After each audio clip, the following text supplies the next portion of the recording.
The sky burned red above the planet Ravnos IV. Explosions filled the horizon as ships fell from the sky like dying stars. The land below was nothing but shattered metal, smoke, and fire. For months, the humans had been fighting a hopeless war against the Velari Empire, an ancient alien race that had conquered half the galaxy. Among the last human soldiers still standing was Captain Ryan Hale of the Terran Defense Force. His armor was cracked, his energy rifle half-broken, and his squad reduced to only 6, yet he refused to retreat. His orders were simple: hold the ruins of Outpost Meridian until evacuation ships arrived. But no ships came. "Captain," one of his soldiers shouted over the radio, "we're running low on ammo." "They're surrounding us." Ryan's voice was calm, even as the sky thundered with enemy fire. "Then we make every shot count," he said. He crouched behind a half-destroyed wall and looked through the scope of his rifle. He saw silver-armored figures moving with precision, the Velari soldiers. They were tall and fast, moving like one mind. Their glowing blue eyes scanned the battlefield, and their energy lances cut through human lines like lightning. Ryan fired, hitting one in the chest. The alien fell, and the others paused. They had learned to fear his aim. For days, his small squad had held back hundreds of Velari. To the aliens, he was no longer just a soldier. He was a problem that refused to die. Then the ground shook. A massive silver transport landed in the distance, and every alien soldier suddenly fell to one knee. Ryan frowned. "That's new," he muttered. From the transport's ramp, a tall figure descended, graceful, shining, and surrounded by shimmering guards. Her armor glowed with faint gold lines, and a crown-like circlet rested upon her head. The air around her seemed to hum with energy. Ryan lowered his rifle slightly. "Who in the stars is that?" "That," whispered his second-in-command, "must be their leader." The Velari Queen had come to the battlefield herself. For the Velari, war was sacred. Their soldiers were bound by mind links, guided by unity and logic. But their queen, Seraphin, was not like the rest.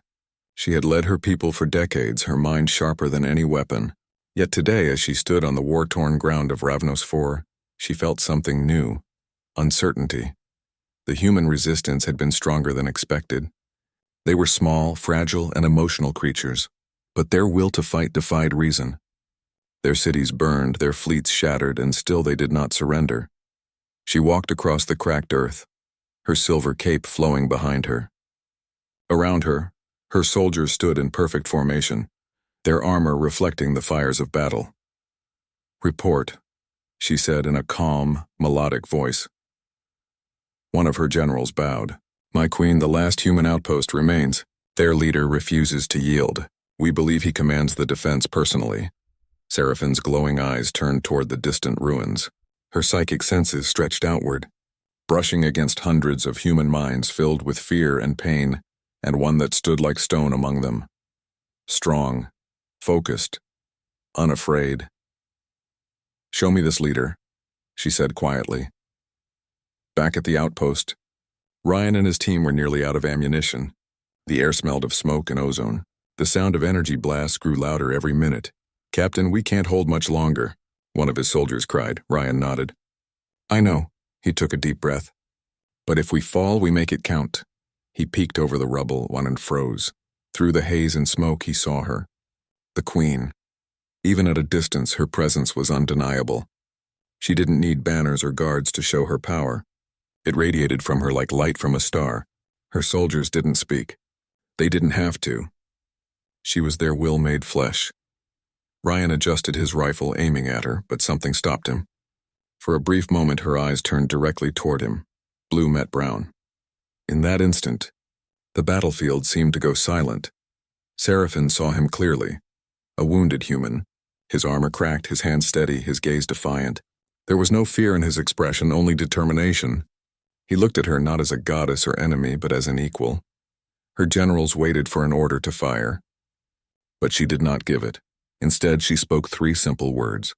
Her voice echoed through the minds of every Velari soldier on the field. "Bring him to me." Chaos followed.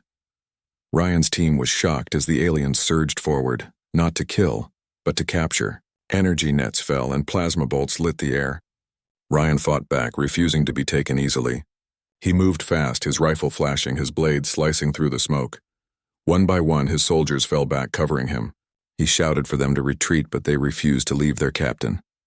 A blinding flash hit the ground beside him, throwing him into the air. He landed hard, his vision spinning. When he looked up, towering figures stood over him, their weapons glowing. He tried to reach for his pistol, but a silver hand pressed it down. A soft, calm voice spoke above him. Not mechanical, not cold, but strangely gentle. "Do not resist, human. She has ordered your capture." Ryan spat dust from his mouth and glared up. "Your queen wants to meet me? She can come here herself." The alien soldier tilted its head, almost confused. "She already has." Ryan turned his head and saw her standing just meters away. The queen herself had walked onto the battlefield. Her silver armor shimmered under the broken light, and her eyes glowed faintly as she studied him. The soldiers around her bowed, their weapons lowered, but she kept her gaze fixed on the wounded human before her. "Captain Ryan Hale," she said, her voice carrying both command and curiosity. "You are the one who holds this ruin." Ryan didn't answer. He was too busy trying to understand why an alien queen would come to face a single human. "You fought well," she continued softly. "Your courage has cost my people dearly. Yet you stand still." Ryan pushed himself up on one elbow, pain shooting through his arm. "We don't run easy," he said. For a moment, the queen's expression softened. "So I see." Her guards lifted Ryan carefully but did not harm him. She looked to them and gave the same order once more, firm and final. "Bring him to me." As they carried him toward the alien transport, Ryan's eyes stayed locked on hers. Something about that moment felt strange. Not like victory or defeat, but the start of something he couldn't yet name. Behind him, the outpost fell silent. Smoke drifted across the battlefield, covering the scars of war. Above, the Villari ships moved like silver clouds preparing to leave the planet. Inside the transport, the queen watched him from across the chamber. Neither spoke. The silence between them said more than words could. In her mind, Seraphine wondered why this human stirred emotions she had long forgotten. In his, Ryan wondered if this alien ruler was his captor, or something more dangerous, someone who could change everything. And so, as the ship rose into the red sky, the war for Ravnos IV entered a new phase, not of weapons but of wills. 2 leaders, 2 worlds, and 1 meeting that would decide the fate of both. The queen turned away, her voice calm but filled with something deeper than command. "Prepare him for audience," she said quietly. "The human and I will speak." And for the first time since the war began, Captain Ryan Hale felt not like a prisoner, but like the key to something much larger than himself.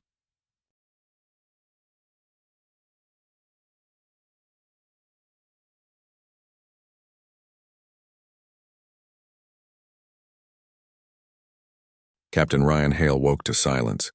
At first he thought he was dead. The air was still and the light around him was soft and white, but when he moved, pain shot through his body. His right arm was wrapped in smooth, glowing bandages, nothing like human medicine. He slowly sat up, blinking at his surroundings. The room was oval, with curved silver walls that pulsed faintly as if alive. Strange symbols glowed on the panels. There were no sharp corners, no sounds of machines, and only a quiet hum like a heartbeat. He realized he was inside a Villari ship. His first thought was escape. His second was that escape was probably impossible. A soft voice broke the silence. "You are awake," Ryan turned sharply. Standing in the doorway was a tall, silver-skinned figure. Not the queen, but one of her attendants. The alien's armor was smooth and elegant, her eyes glowing a calm blue. "You were injured," she said. "Our healers repaired your wounds." Ryan frowned. "You could have just left me there." The attendant tilted her head, confused by his tone. "The queen forbade it. You are to live."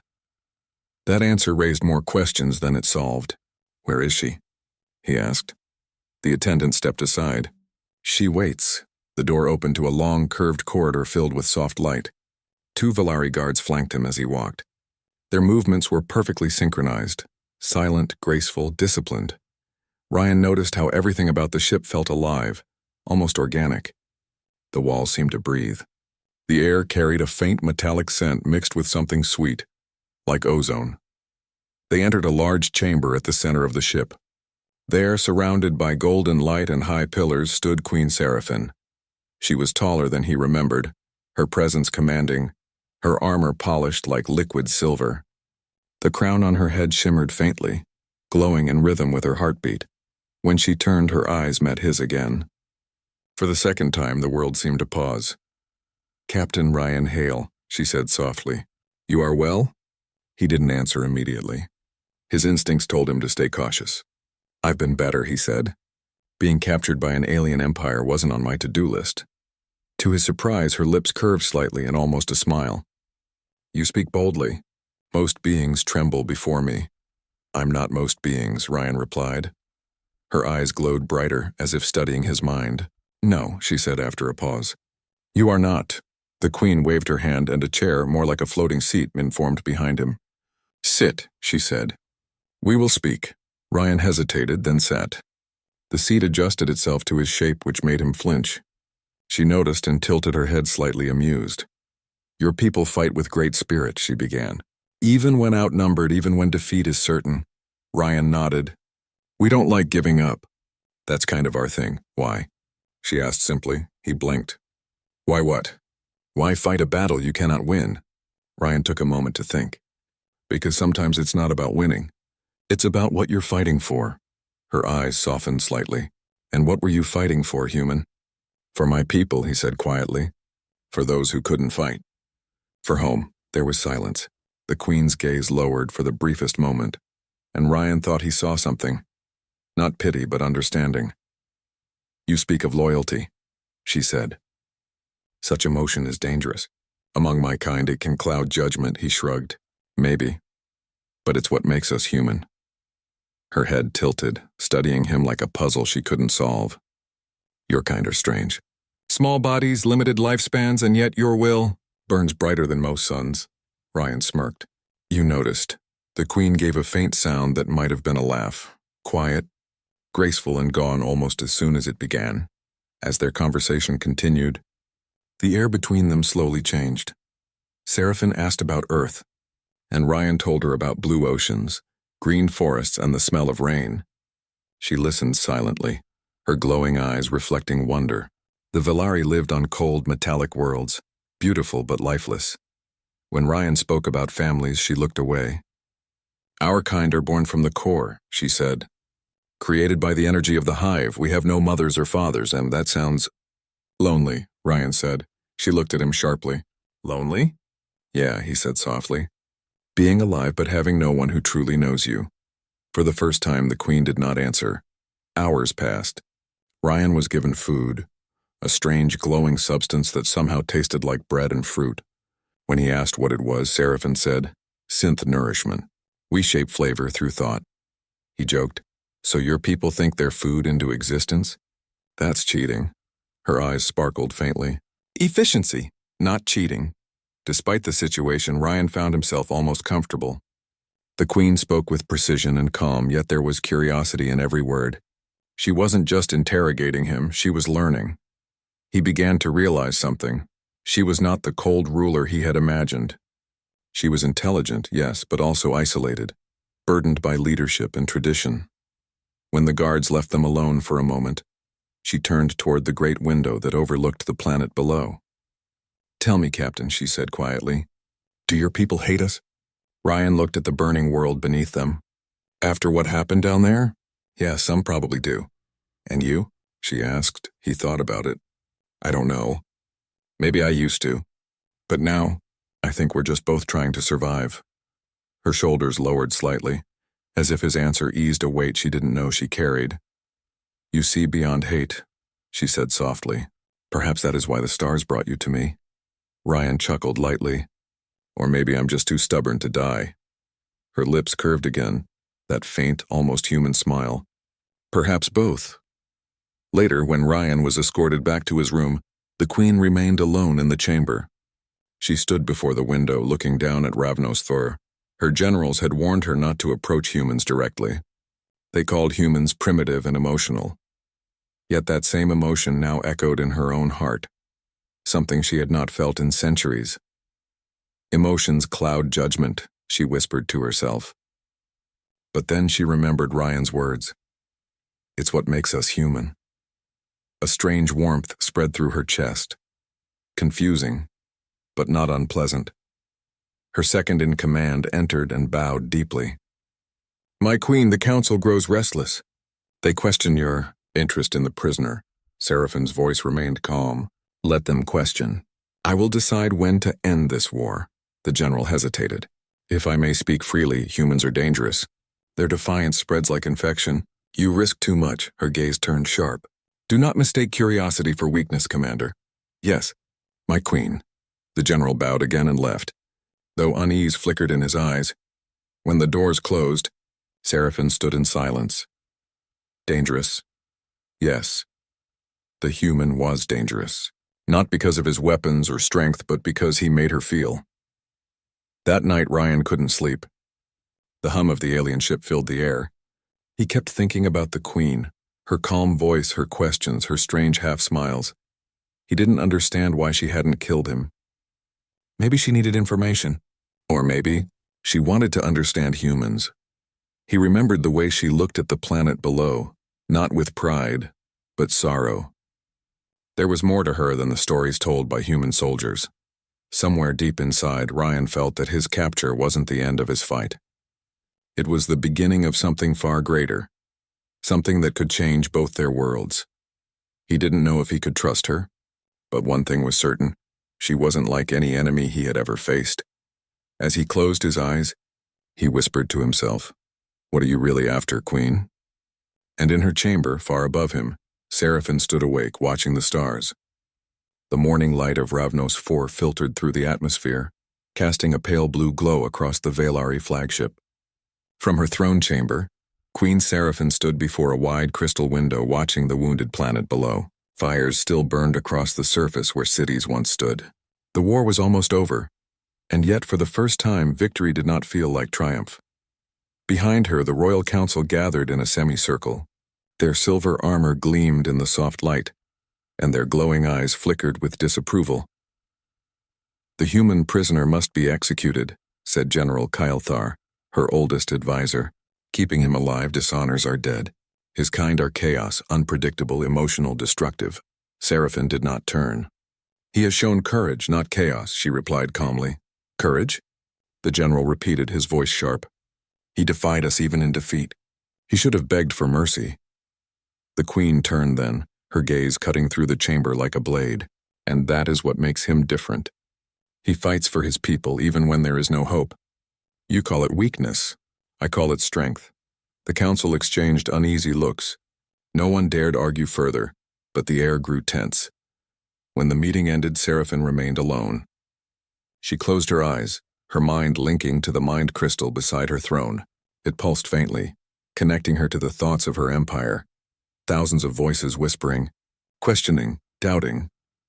For the first time in centuries, the whispers made her feel tired.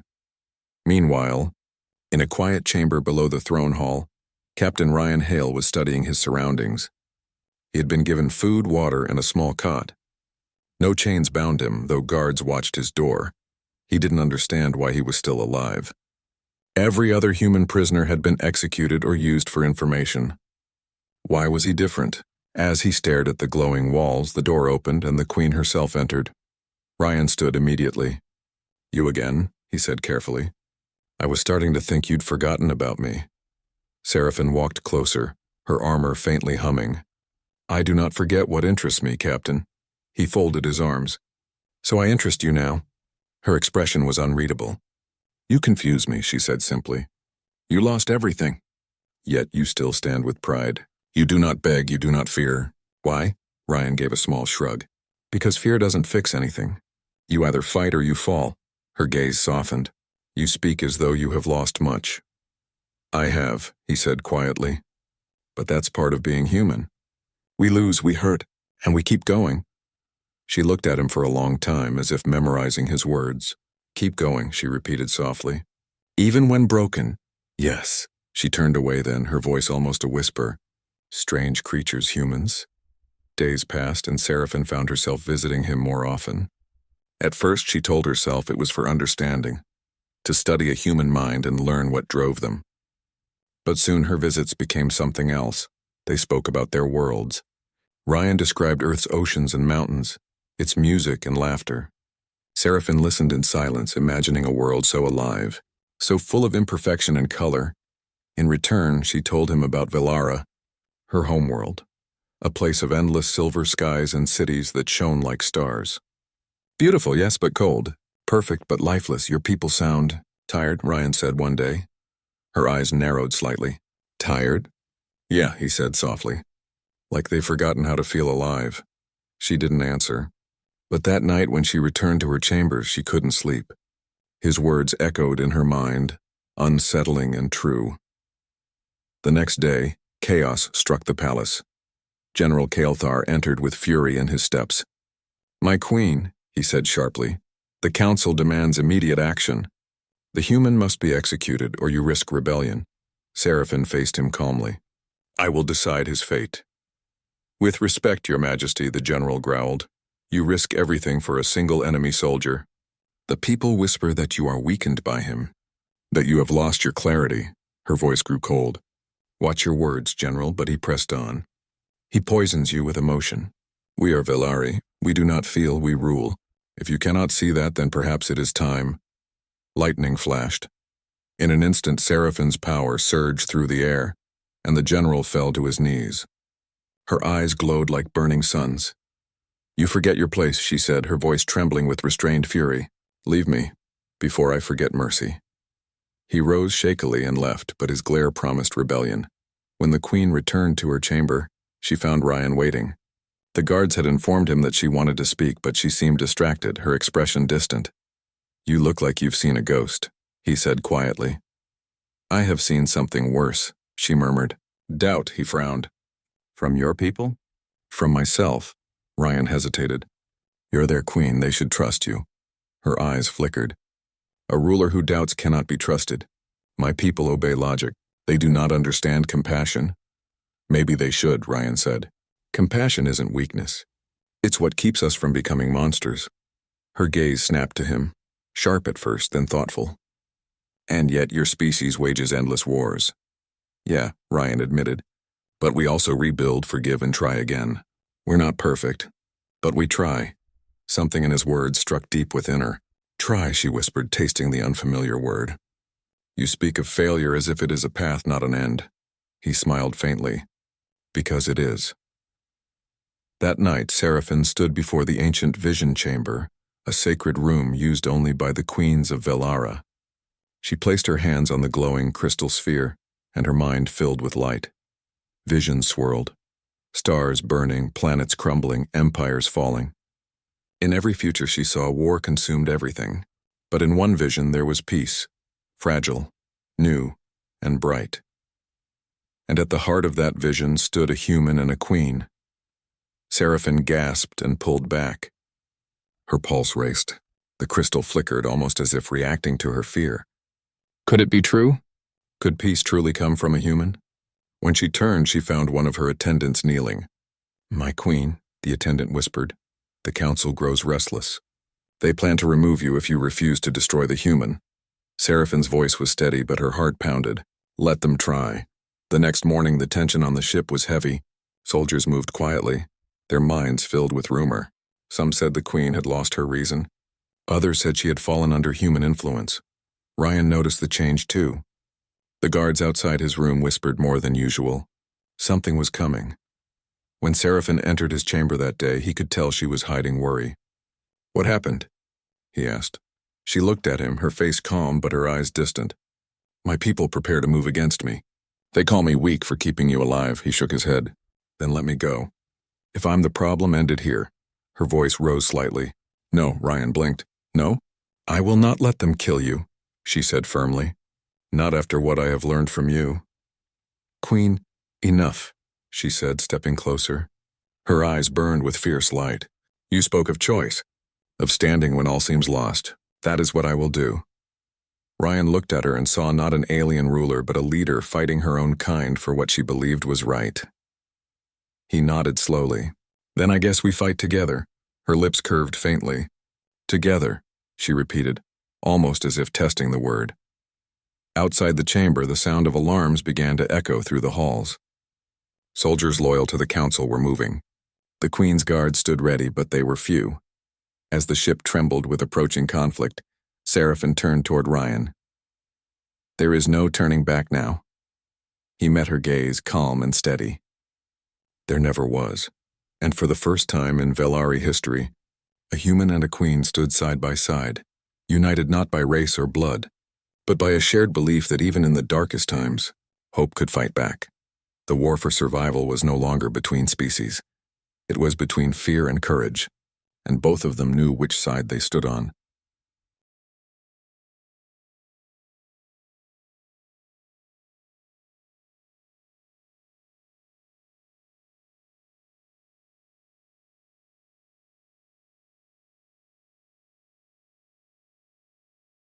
The silence of the Velari flagship was broken by the sound of marching footsteps echoing through the halls.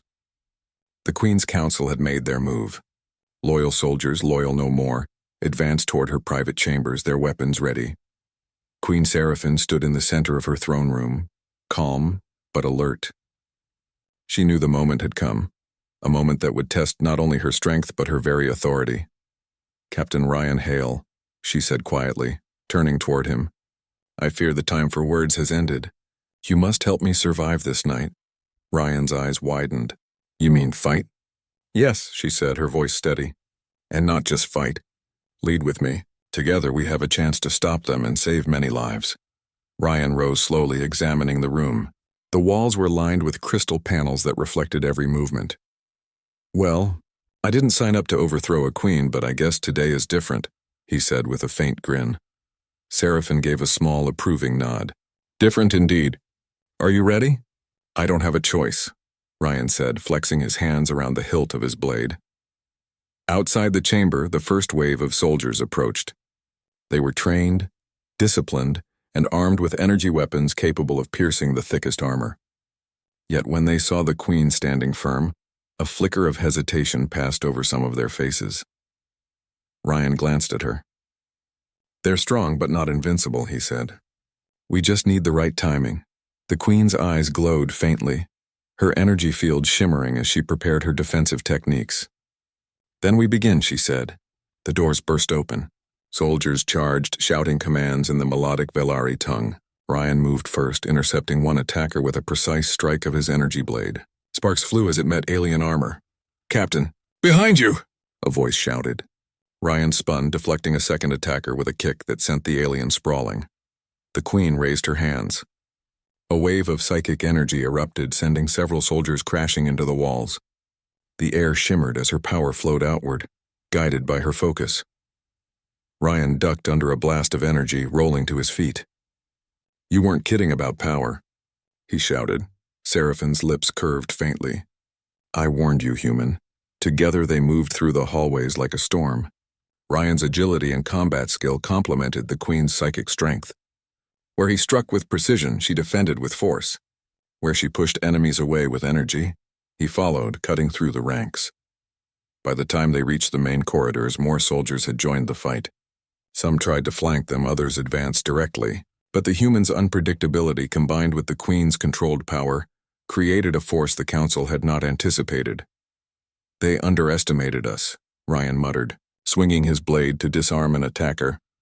"They always do," Seraphin said, voice steady as she unleashed a pulse that threw 3 soldiers backward. The corridor opened into the lower spires, areas usually reserved for common Velari citizens. Here the atmosphere was different, less polished, less controlled, and filled with people who had suffered under strict imperial rule. Seraphin paused. "These people, they live in silence and fear," she whispered. "They have endured so much." Ryan looked around, seeing the expressions on the faces of the citizens. "And yet they still look at us with hope," he said. "Even in the darkest times, people can inspire courage." Some of the citizens had gathered improvised weapons, energy tools, sharp metal rods, and shields made from debris. As the loyal soldiers pursued the Queen and Ryan, the citizens joined the fight, their courage fueled by the presence of their leader. The battle through the lower spires became a blur of motion. Ryan leapt across platforms, striking with perfect timing, while Seraphin's psychic blast protected the fleeing citizens and blocked enemy reinforcements. Finally, they reached the central control chamber, the heart of the ship, where the Council intended to launch the final strike against the human resistance still on Ravnos IV. Here, Ryan said, catching his breath. We can stop this. But it's going to be dangerous. Seraphin nodded. Then we must act quickly. The Council had already fortified the chamber with energy shields and elite soldiers. Their leader, General Kael'thar, waited, his energy blade glowing in anticipation. You betray your own kind, Queen? He shouted. You dare stand with a human? I do, Seraphin said firmly, stepping forward. Because I will protect what is right, not just what is expected. Ryan tightened his grip on his weapon. Let's do this. The battle inside the control chamber was fierce. Kael'thar moved with lethal precision, but he underestimated the combined strategy of human instinct and Velari psychic power. Ryan dodged and struck while Seraphin's energy field protected them from multiple attacks. You cannot win, Kael'thar roared. The Queen will fall. The human will die. You underestimate the human spirit, Seraphin said softly, her eyes glowing with controlled fury. Ryan took the opportunity to strike a precise blow that disabled Kael'thar's energy blade. Sparks flew as the weapon clattered to the floor. Looks like I win the surprise round, he muttered. The general lunged at Seraphin, but she countered with a blast that threw him backward. And I finish it, she said, her power surging through the room like a tidal wave. With the elite soldiers defeated or fleeing, Ryan and the Queen approached the control panel. It was complex, glowing with multiple readouts showing the launch sequence for a planet-killer weapon aimed at Ravnos IV. Ryan's hands moved quickly over the controls. I can override it, he said. But I need you to hold the door. Seraphin positioned herself at the entrance. Energy flared around her as she prepared for any remaining attackers. Do not fail, she said. I won't, Ryan said, though a part of him wondered if it was already too late. He worked with speed and precision, using the combination of human ingenuity and observation of Velari systems.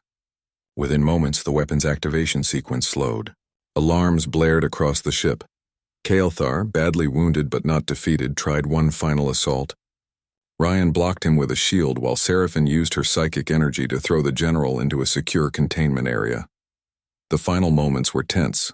Ryan completed the override sequence and the weapon's energy dissipated harmlessly into the ship's systems.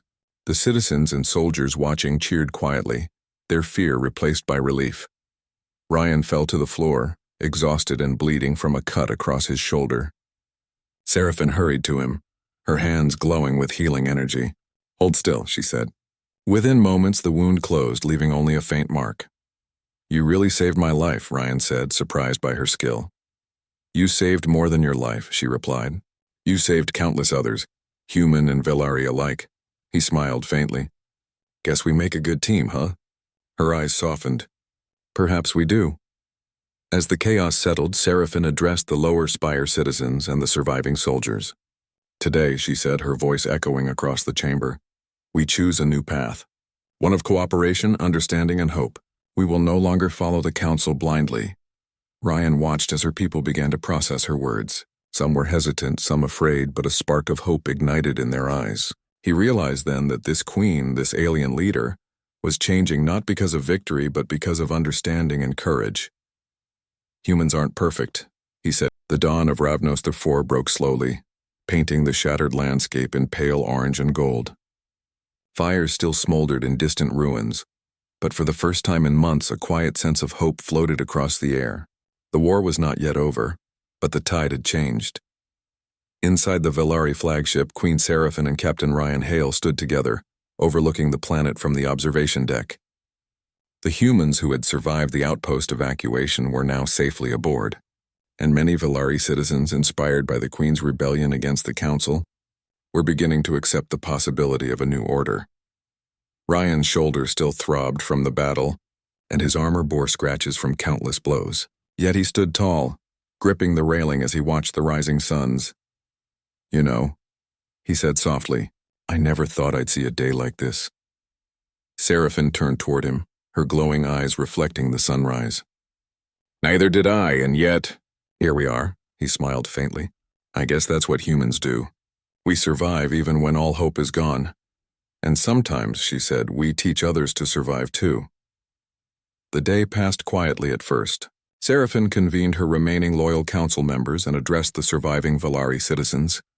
My people, she said, her voice steady and commanding. For centuries we have lived by rules and orders. We have followed logic and perfection without question. But today we have learned a different path. Courage, loyalty, and compassion can guide us even when all seems lost. The crowd murmured in disbelief at first. Many had never seen their queen speak with such conviction outside the rigid commands of tradition. But as her words sank in, hope sparked among the Velari, hope for a future free of fear and tyranny. Ryan watched from the side, noting how her people reacted. Some lowered their weapons, some nodded, and others whispered among themselves. For the first time, humans and Velari shared the same feeling, the possibility of a better tomorrow. Meanwhile, Ryan took time to tend to the wounded. His military training made him invaluable in the aftermath of the rebellion. He treated burns, bandaged cuts, and comforted those who had lost friends or family in the battles. "You shouldn't be doing this," one of the Velari citizens whispered, surprised at a human showing such care. Ryan shrugged. "It's what we do. Fighting isn't the only way to help." She nodded slowly. "Your kind is remarkable," Ryan smiled faintly. "We try. Sometimes we fail, but we always try." The queen watched from afar, quietly observing the human's actions. He wasn't just brave in battle. He was brave in every way that mattered, and she realized that bravery was more than strength. It was the willingness to care even in the darkest times. Weeks passed and the rebuilding of Ravnos 4 began. Humans and Velari worked side by side, repairing structures, clearing rubble, and planting new life in the scarred world. The Velari citizens, inspired by the Queen's courage and Ryan's example, started to see that cooperation was possible. Seraphin often walked among them, speaking quietly with the citizens.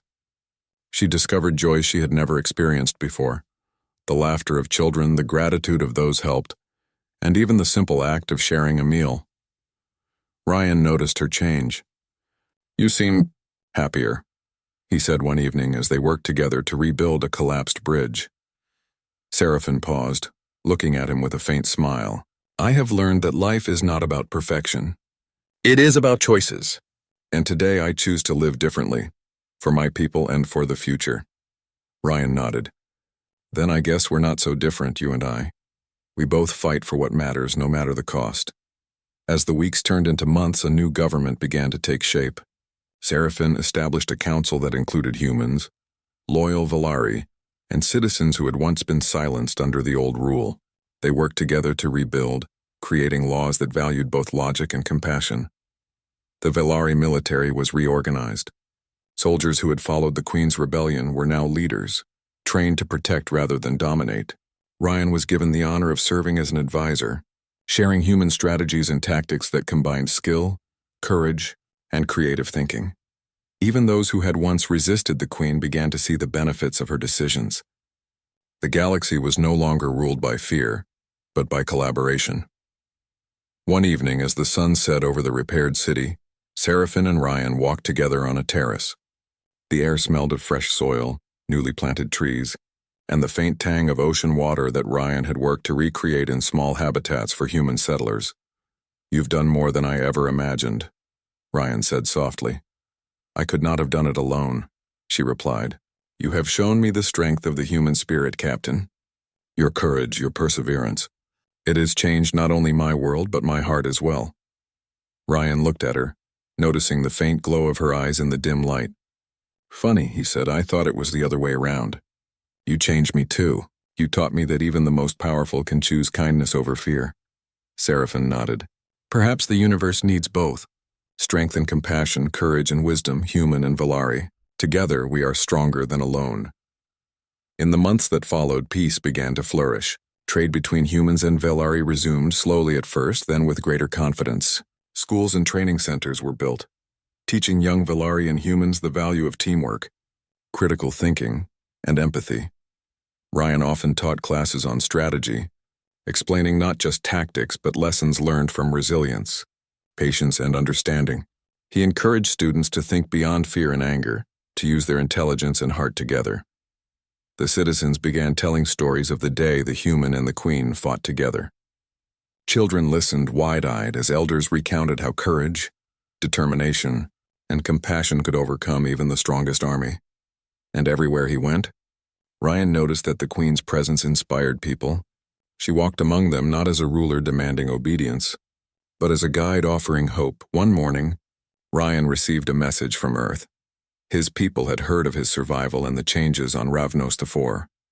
They offered him a choice: return home or continue helping the Velari rebuild. He looked at Seraphin, who had come to stand beside him. Her eyes reflected the rising sun, calm, confident, and full of trust. "I think my place is here," he said finally. She nodded. "Then you will stay. There is much to do, and together we will ensure that peace endures." Ryan smiled, feeling a rare sense of belonging. "I never imagined I'd fight beside an alien queen and survive to see a future like this." "Then you have seen the impossible," she said softly. Years passed, and Ravnos IV became a symbol of hope across the galaxy. Humans and Velari worked side by side, building cities that combined technology and nature, teaching lessons of respect and courage and celebrating differences as strengths rather than threats. Ryan, now a respected leader and advisor, often walked through the city streets, watching children play and people laugh together. The scars of war remained, but they were slowly replaced by growth, understanding, and the promise of a better future. Seraphin stood beside him, watching the sun rise. "The galaxy is vast," she said, "and many challenges remain. But today we have made a difference. Today life is stronger than war." Ryan nodded, "And it started with a choice. Your choice, and mine." She turned toward him, her glowing eyes soft and warm. "And together we have shown that even the smallest actions, even a single human act of courage, can change the fate of worlds." He smiled. "Guess that makes humans pretty incredible, huh?" "And Velari too," she said, smiling faintly.